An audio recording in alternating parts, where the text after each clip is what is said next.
ಧನುರಾಶಿ ಮನೆಯಲ್ಲಿ ಸಾಯಂಕಾಲದ ಹೊತ್ತಿಗೆ ಏನೋ ಸಮಸ್ಯೆಗಳಾಗುವಂಥದ್ದು ಸೂಚನೆ. ಹಗಲೆಲ್ಲ ಹೊರಗಡೆ ಕೆಲಸ ಮಾಡಿರ್ತೀರಿ ಅಥವಾ ಮನೆಯಲ್ಲಿ ಇದ್ದರೂ ಕೂಡ ಏನೋ ಒಂದು ರೀತಿಯ ವಾತಾವರಣ ಇರುತ್ತೆ. ಸಾಯಂಕಾಲದ ಹೊತ್ತಿಗೆ ಏನೋ ಸಮಸ್ಯೆ ಅನ್ನುವಂಥದ್ದು ಸ್ಪಷ್ಟವಾಗ್ತಾ ಹೋಗುತ್ತೆ. ಮನೆಯಲ್ಲಿ ಸಣ್ಣ ಪುಟ್ಟ ವಿಚಾರಗಳಿಗೆ ಶುರುವಾದಂತಹ ಕಿರಿಕಿರಿ ಏನಿದೆ ಅದು ದೊಡ್ಡ ಮಟ್ಟಕ್ಕೆ ಹೋಗುವಂಥದ್ದು. ಜೊತೆಗೆ ಯಾವುದಾದ್ರೂ ಮದುವೆ ಇತ್ಯಾದಿ ಮಂಗಳ ಕಾರ್ಯಗಳಲ್ಲಿ ಭಾಗಿಗಳಾಗಿದ್ದರೆ ಅಲ್ಲಿ ನಡೆದಂತಹ ವಿಚಾರಗಳು ಮುನ್ನೆಲೆಗೆ ಬರುತ್ತೆ, ಕಿರಿಕಿರಿ ಆಗುವಂತಹ ಸಾಧ್ಯತೆಗಳಿರುತ್ತೆ. ಆರ್ಥಿಕವಾಗಿ ತೊಂದರೆ ಇಲ್ಲ, ಹಣಕಾಸಿನ ವಿಚಾರ ಬಂದಾಗ ಸಮಾಧಾನ ಇರುತ್ತೆ. ಆರೋಗ್ಯವನ್ನು ಮಾತ್ರ ವಿಶೇಷವಾಗಿ ಗಮನ ಕೊಟ್ಟು ಕಾಪಾಡಿಕೊಳ್ಳಲೇಬೇಕಾದಂತಹ ಪರಿಸ್ಥಿತಿ ಇರುತ್ತೆ. ನಿಮ್ಮ ಜವಾಬ್ದಾರಿಗಳನ್ನು ಪೂರ್ಣ ಮಾಡಿ, ಯಾವುದೋ ಆಲಸ್ಯದಿಂದಲೋ ಅಥವಾ ಕರ್ತವ್ಯ ಲೋಪದಿಂದಲೋ ನೀವು ಮಾಡಬೇಕಾದಂತಹ ಕೆಲಸಗಳನ್ನೆಲ್ಲ ಬಿಟ್ಟುಬಿಟ್ಟಿರ್ತೀರಿ. ಅದು ದೊಡ್ಡ ಸಮಸ್ಯೆ ಆಗುವಂಥದ್ದು. ನಿಮ್ಮ ಇಷ್ಟ ಮಿತ್ರರ ಜೊತೆಯಲ್ಲಿ ಜಗಳವನ್ನು ಮಾಡ್ಕೊಳ್ತೀರಿ. ಯಾರು ನಿಮಗೆ ಪ್ರಿಯರೋ ಅವರ ಜೊತೆಯಲ್ಲೇ ಜಗಳವನ್ನು ಮಾಡಿಕೊಳ್ಳುವಂಥದ್ದು ಇರುತ್ತೆ. ಈಶ್ವರನನ್ನು ಪ್ರಾರ್ಥನೆ ಮಾಡಿ. ವಾಹನಂ ವೃಷಭೋ ಯಸ್ಯ ವಾಸುಕಿ ಕಂಠಭೂಷಣಂ ವಾಮೇ ಶಕ್ತಿಧರಂ ವಂದೇ ವಕಾರಾಯ ನಮೋ ನಮಃ ಎಂಬುದಾಗಿ ಈಶ್ವರನನ್ನು ಕುರಿತು ಪ್ರಾರ್ಥನೆಯನ್ನು ಮಾಡಿ 11 ಬಾರಿ ಈ ಮಂತ್ರವನ್ನು ಪಠನೆ ಮಾಡಿ ಶುಭವಾಗಿ. ಮಕರ ರಾಶಿ ಶಿಕ್ಷಣ ಕ್ಷೇತ್ರದಲ್ಲಿ, ಜೊತೆಗೆ ವಿದ್ಯಾರ್ಥಿಗಳು ತಮ್ಮ ತಮ್ಮ ವಿದ್ಯಾಭ್ಯಾಸದ ಕ್ರಮದಲ್ಲಿ ಅತ್ಯುನ್ನತವಾದಂತಹ ಗಮನಾರ್ಹವಾದಂತಹ ಪ್ರಗತಿಯನ್ನು ಕಾಣ್ತೀರಿ. ಆತ್ಮಸಂತೋಷವಾಗ್ತಕ್ಕಂಥದ್ದು.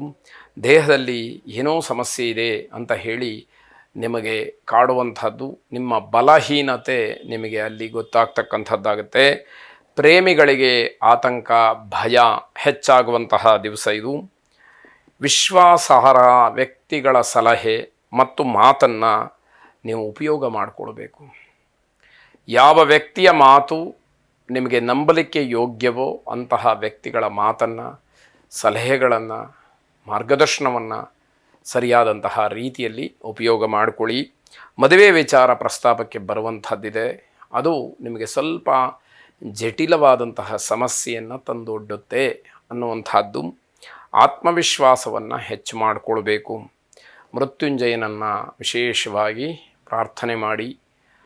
ರುದ್ರಂ ಪಶುಪತಿಂ ಸ್ಥಾಣಂ ಶ್ರೀಕಂಠಂಚ ಉಮಾಪತಿಂ ನಮಾಮಿ ಶಿರಸಾ ದೇವಂ ಕಿನ್ನು ಮೃತ್ಯು ಕರಿಷ್ಯತಿ ಎಂಬುದಾಗಿ ಮೃತ್ಯುಂಜಯನ ಪ್ರಾರ್ಥನೆಯಿಂದ ನಿಮ್ಮ ಸಕಲ ಇಷ್ಟಾರ್ಥಗಳು ನೆರವೇರಲಿ.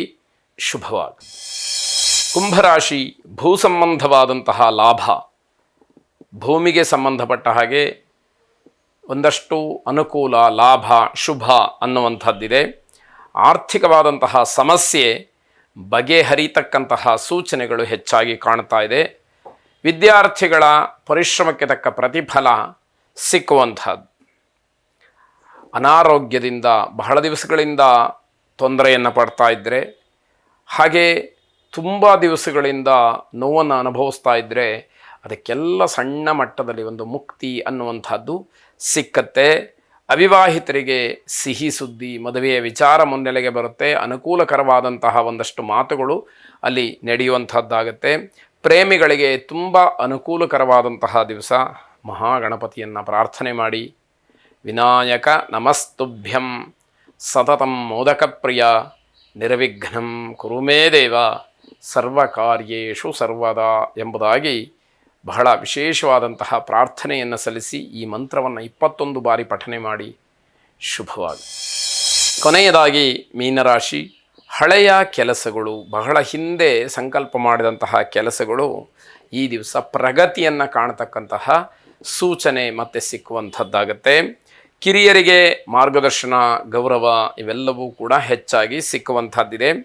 ವಿದ್ಯಾರ್ಥಿಗಳು ತಮ್ಮ ಕ್ಷೇತ್ರದಲ್ಲಿ ಯಶಸ್ಸನ್ನು ಕಾಣಲಿಕ್ಕೆ ಅವಕಾಶಗಳಾಗತ್ತೆ.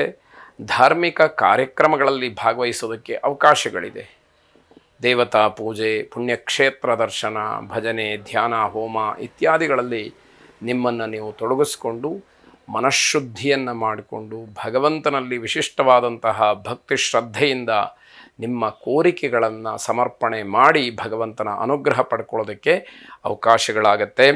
ದೊಡ್ಡ ಗುರಿ ಸಾಧನೆಗೆ ಸಂಕಲ್ಪ ಮಾಡೋದಕ್ಕೆ ಬಹಳ ಒಳ್ಳೆಯದಾದಂತಹ ಸಮಯ ಇದು.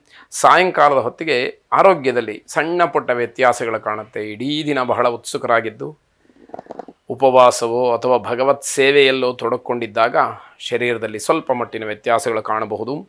ಕುಲದೇವತಾ ಪ್ರಾರ್ಥನೆಯನ್ನು ಮಾಡಿ. ಶುಭವಾಗಿ.